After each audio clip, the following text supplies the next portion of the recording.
রাজনৈতিক দলগুলোর ঐকমত্য না থাকায় জাতীয় নির্বাচনের আগে স্থানীয় সরকার নির্বাচন সম্ভব নয় বলে জানিয়েছেন স্থানীয় সরকার উপদেষ্টা আসিফ মাহমুদ সজীব ভুঁইয়া।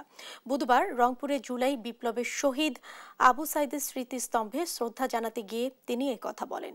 তিনি বলেন, জনগণের ভোগান্তি বিবেচনায় নির্বাচিত প্রতিনিধিদের প্রত্যাহার করা হয়নি। ফেব্রুয়ারিতেই নির্বাচন আয়োজনের প্রস্তুতি চলছে বলেও জানান উপদেষ্টা। পরে জুলাই ৩৬ গোল্ড কাপ ফুটবল টুর্নামেন্টের সমাপনী বক্তব্যে আসিফ মাহমুদ বলেন, শিগগিরই রংপুরে বিভাগীয় স্টেডিয়াম নির্মাণ করা হবে।